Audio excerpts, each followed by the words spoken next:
Ijazah 1120 itu kita tahu diklaim punya Jokowi dan akhirnya mengatakan itulah 1120.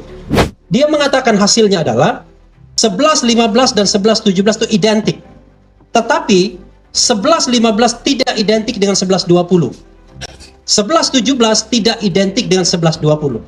Jadi kawan-kawan semua, kalau temuan Bareskrim mengatakan bahwa dari 3 ijazah yang dibandingkan identik lalu kemudian mengarah kepada asli tidak asli, maka ada temuan sebelumnya bahkan 2021 yang mengatakan bahwa 1120 ijazah Jokowi itu tidak identik minimal dengan 2 ijazah yang diperbandingkan.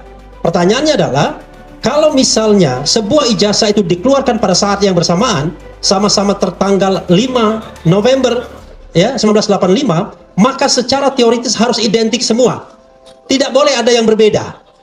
Jadi kalau ada yang berbeda, tentu ini menjadi sebuah pertanyaan. Teman saya yang mengelola big data mengatakan sentimen negatif terhadap Jokowi dengan ijazah palsu ini itu sudah lebih dari 90% lebih. Jadi dari Desember 2024 itu masih 40% orang yang melihat ini sebagai hal yang positif.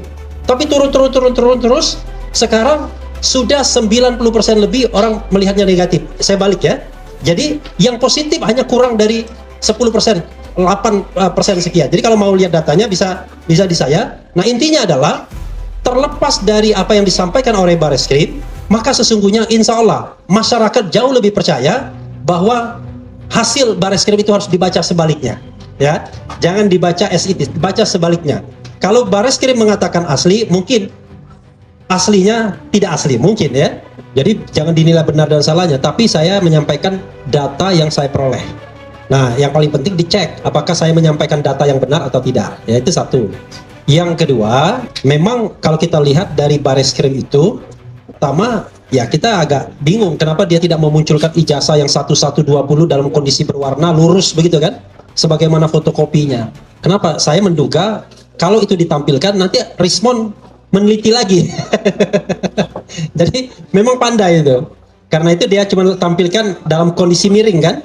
Jadi dia tidak bisa diteliti lagi oleh Rismon. Nah, karena itu menurut saya yang harus kita tuntut sebagai civil society ini adalah harus ada forum untuk membuktikan bahwa ijazah 1120 itu memang asli atau palsu. Entah itu di pengadilan Solo, kan di Solo ada yang namanya PMH, perbuatan melawan hukum, atau yang namanya penyelidikan ulang di Bareskrim Mabes Polri, karena kan belum final juga kita anggap.